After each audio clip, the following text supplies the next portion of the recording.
Hablaremos hoy acerca del callar.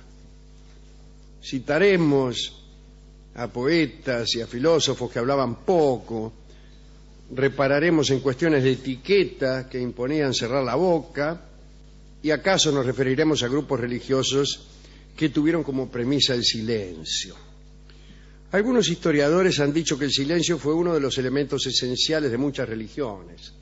En la antigüedad clásica, aunque se privilegiaba una retórica elocuente y verborrágica, el silencio religioso, el silencio sagrado, como lo llamó Horacio, no era algo extraño.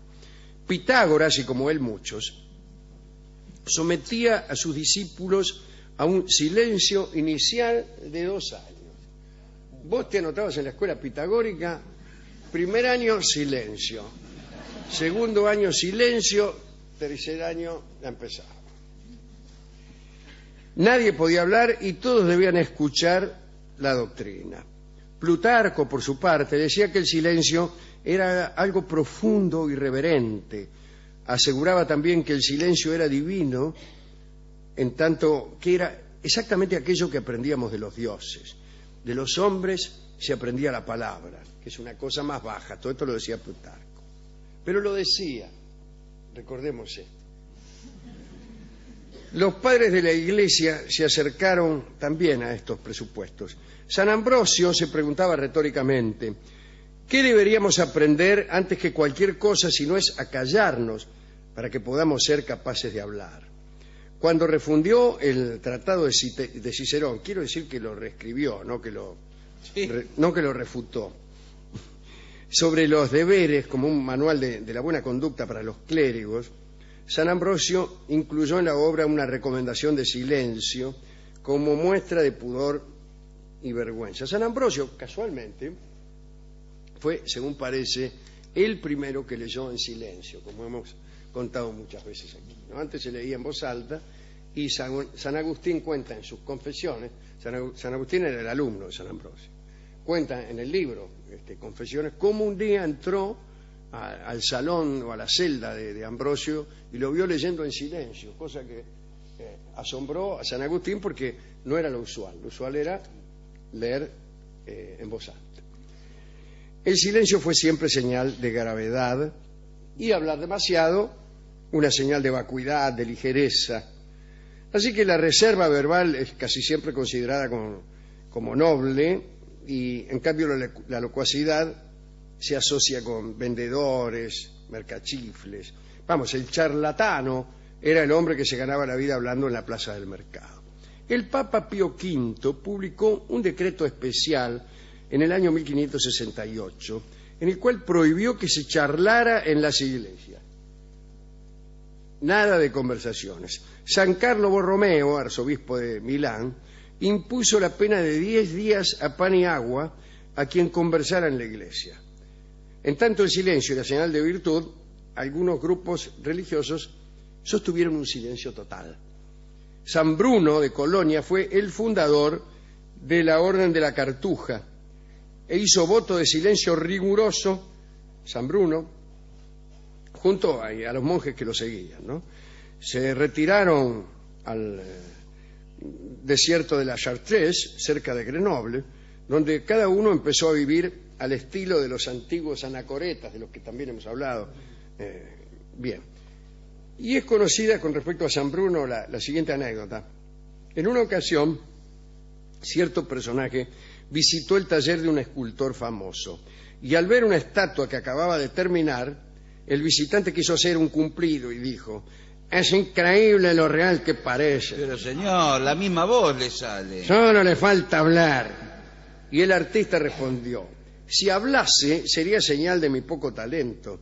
Se trata de San Bruno, el más silencioso de los hombres. Bueno, no está mal. La cuestión es que la Orden de la Cartuja tuvo cada vez más fieles, nadie hablaba, tenían un complicado lenguaje de señas para satisfacer las necesidades cotidianas. Cuando otros religiosos hablaban acerca del valor de las palabras edificantes, los cartujos escribían acerca de los peligros espirituales del hablar mucho, pero escribían. y cuando hacían señas, las señas tenían significado. Así que no eran tan silenciosos como parecía. En el siglo XIV, ya muerto San Bruno, el Papa Urbano V quiso dar a la orden una muestra de su aprecio y consideración y decidió reformar esa austerísima regla, mitigándola en algunos aspectos, como por ejemplo en el referente a la total abstinencia de habla. Y los cartujos se indignaron. ¿Cómo que nos van a permitir hablar? No queremos que nos permitan eso. Eso de desear un mayor rigor se parece a no querer conseguir lo que uno quiere. Ese paradójico deseo que algunos tienen. Urbano, entonces, pensando que les hacía un favor, igual siguió adelante. Dice, no, hablen todo lo que quieran. Y entonces apareció en el Palacio Papal, que entonces estaba en Aviñón, una comitiva, ¿no? Se trataba de una delegación de ancianos cartujos que desfilaron silenciosa y tristemente ante Urbano y su corte. Y bueno, hasta el final no tuvieron más remedio que darle lo que querían, que era vivir con toda severidad. Así que se suspendieron las reformas. Otro grupo religioso fue el de los trapenses, una orden formada en Francia en el siglo XVII, también estricta prohibición de hablar. Los cuáqueros consideraban las palabras como signos de vileza. Por esa razón, William Dewsbury, por ejemplo, recomendaba a sus hermanos que se abstuvieran de decir muchas palabras. Y había reuniones silenciosas, una forma de culto sin oraciones, sin sermones, de exclusiva meditación.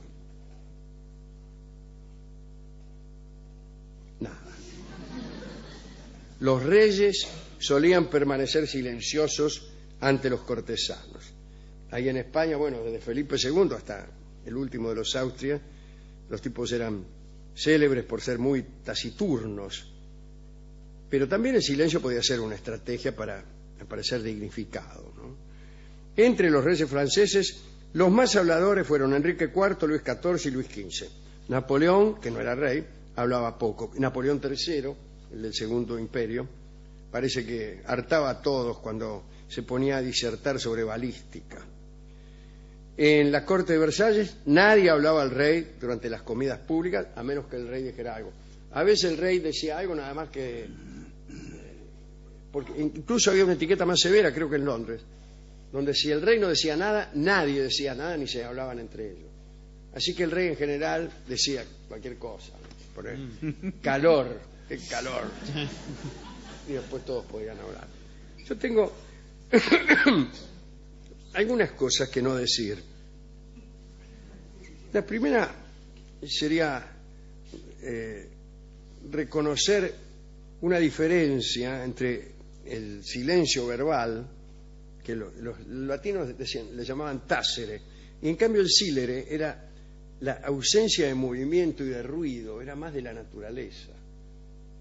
Y el otro era, recuérdese la palabra tácito, ¿no? Era lo que se callaba. Y callarse ha sido considerado muchas veces como una estrategia mundana, una forma de ocultar la propia opinión, una forma del disimulo, decía Bacon. Había un disimulo negativo, que era no decir lo que uno era, y un disimulo positivo, que era en decir que uno era otra cosa que lo que era. Pero el silencio era una estrategia. El silencio tiene también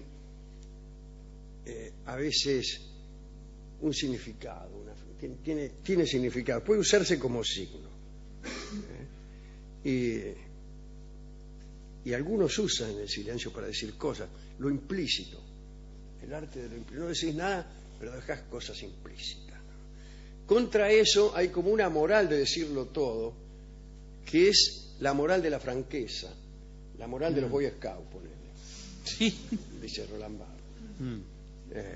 Que parece que cuando uno se decide a ser franco, eso es deseable. Y Barthes dice que cada vez que un señor dice voy a serle franco, lo que viene después es una idiotez. Sí. Y después está, digamos, el silencio como signo puede puede leerse de dos maneras. Ponele, como signo propiamente. O sea, viene un monje budista con su escudilla y su silencio significa que está pidiendo. No tiene necesidad ni de pedir verbalmente ni de agradecer. Su silencio es la demanda, pero también el agradecimiento. Pero después hay otra clase de silencio que también se da aires de tener signo, que es el de los tipos que se silencian ante otros que dicen cosas. Hay una famosa historia de un filósofo, un observador persa, que vino a ver un simposio, una charla entre griegos que filosofaban, ¿no? Para ver cómo pensaban los griegos, que eran sus enemigos después de todo. Y entonces, qué sé yo, uno habló mucho, y después otro, y había uno que se quedó callado. Y al final le dijo al informante persa: anda a decirle a tu rey que algunos griegos saben callarse. Claro, ese silencio del tipo tenía un significado, pero que no empezó a funcionar hasta que fue explicado con alguna palabra, que es como decíamos un poco aquí, el tipo que opinaba también del silencio, pero tenía que movilizar esa opinión hablando de ella. Y en realidad en toda defensa, es decir, o sea, para plantear el no hablar hay que hablarlo. Estamos hablando nosotros esta noche sobre el callar y no hacemos otra cosa que hablar. Y del mismo modo yo creo que el silencio es una entidad negativa. Es como la espera. Algunos dicen, bueno, la espera o el silencio se pueden cargar de significado. Se pueden cargar si ocurre algo después, como los que hablan de los silencios musicales. Y claro que es importante el silencio en la música. Sí, pero si es solamente silencio. Si es solamente silencio, es nada. Y es claro que la espera o el silencio, que no es metáfora, es una metáfora tan cercana de la espera que casi es lo mismo. En el caso de la música es lo mismo. Solamente se resignifica una espera si después pasa algo. Cuando viene alguien, claro, si después sucede algo. Uno puede decir, qué fantástico es dilatar un placer. Uno está esperando, hace más larga la situación de no hacer nada para luego hacer. Pero si no sucede nada que resignifique esa espera o ese silencio, la espera per se, el silencio per se, no son nada. No son nada. Yo creo que el silencio es hermano de la soledad, de la ausencia, del nunca, de lo que no es, de lo que no va a suceder, y posiblemente de la angustia. Así que hablemos. Bien.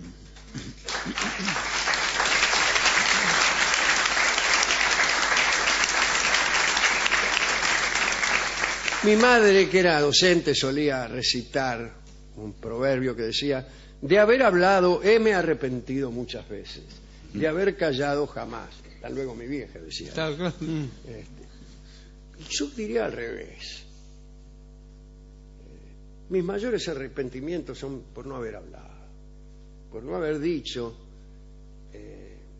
algunas cosas a las personas que yo más he querido.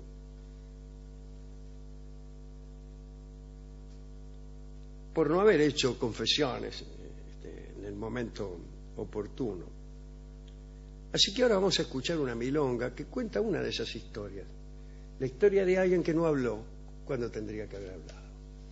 Se llama Nunca le dije nada. Y es una milonga que canta ahora su autor, Omar Moreno Palacio.